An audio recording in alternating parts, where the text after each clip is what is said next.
People are out of work. They're hurting. They need our help.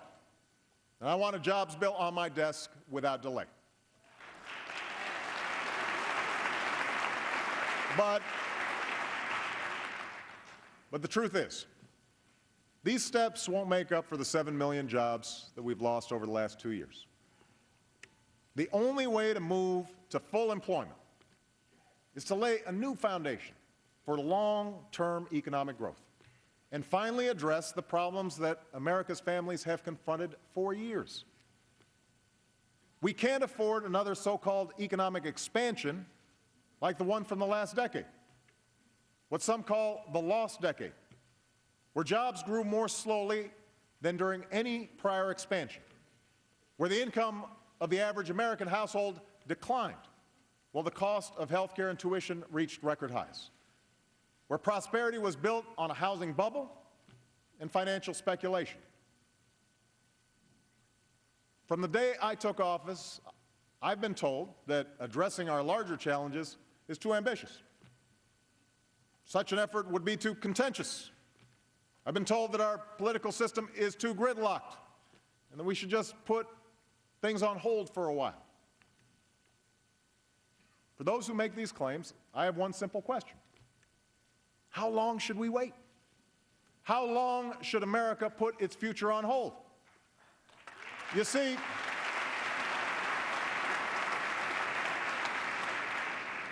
Washington has been telling us to wait for decades, even as the problems have grown worse. Meanwhile, China's not waiting to revamp its economy. Germany's not waiting. India's not waiting. These nations they're not standing still. These nations aren't playing for second place. They're putting more emphasis on math and science. They're rebuilding their infrastructure. They're making serious investments in clean energy because they want those jobs. Well, I do not accept second place for the United States of America.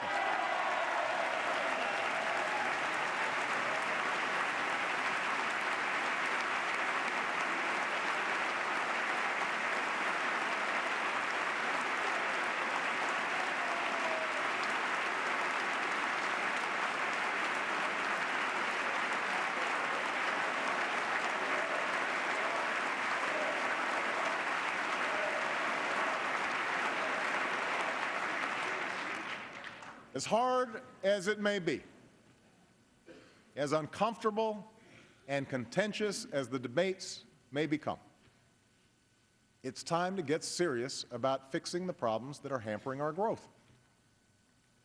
Now, one place to start is serious financial reform. Look, I am not interested in punishing banks.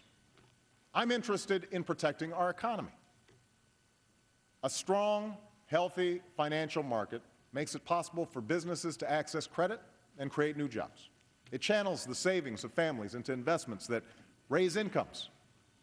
But that can only happen if we guard against the same recklessness that nearly brought down our entire economy. We need to make sure consumers and middle-class families have the information they need to make financial decisions. We can't allow financial institutions, including those that take your deposits, to take risks that threaten the whole economy. Now, the House has already passed financial reform with many of these changes. And the lobbyists are trying to kill it. Well, we cannot let them win this fight. And if the bill that ends up on my desk does not meet the test of real reform, I will send it back until we get it right. We've got to get it right.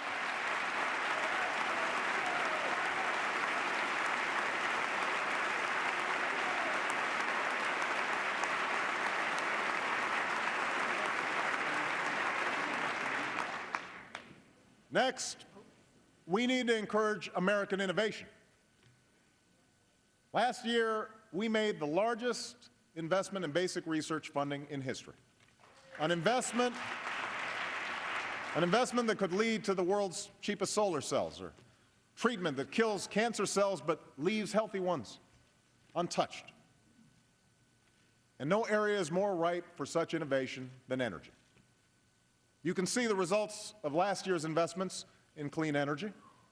In the North Carolina company that will create 1,200 jobs nationwide helping to make advanced batteries, or in the California business that will put 1,000 people to work making solar panels.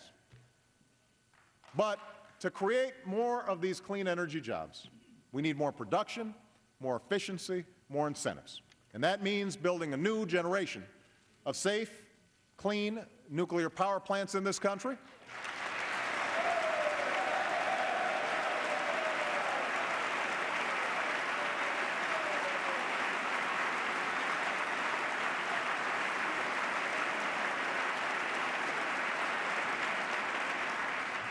It means making tough decisions about opening new offshore areas for oil and gas development.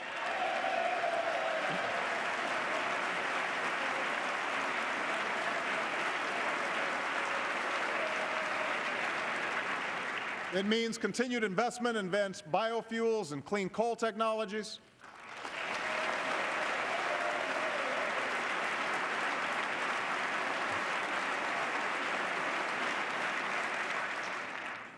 And yes, it means passing a comprehensive energy and climate bill with incentives that will finally make clean energy the profitable kind of energy in America.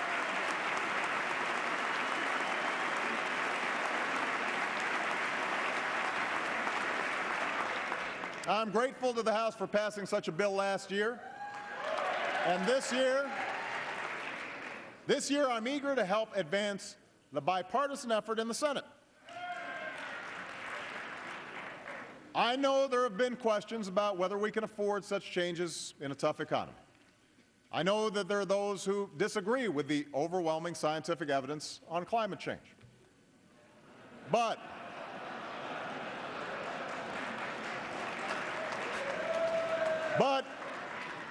here's the thing. Even if you doubt the evidence, providing incentives for energy efficiency and clean energy are the right thing to do for our future, because the nation that leads the clean energy economy will be the nation that leads the global economy, and America must be that nation.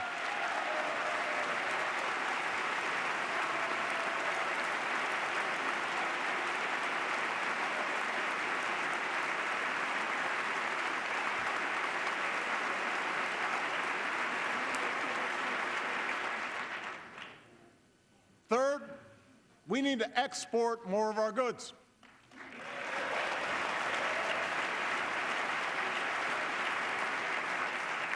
Because the more products we make and sell to other countries, the more jobs we support right here in America. So tonight we set a new goal. We will double our exports over the next 5 years, an increase that will support 2 million jobs in America.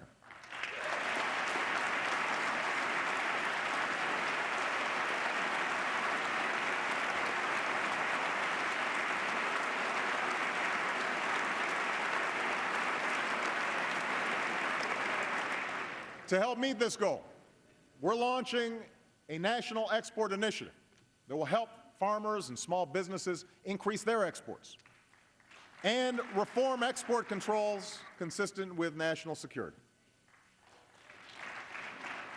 We have to seek new markets aggressively, just as our competitors are. If America sits on the sidelines while other nations sign trade deals, we will lose the chance to create jobs on our shores.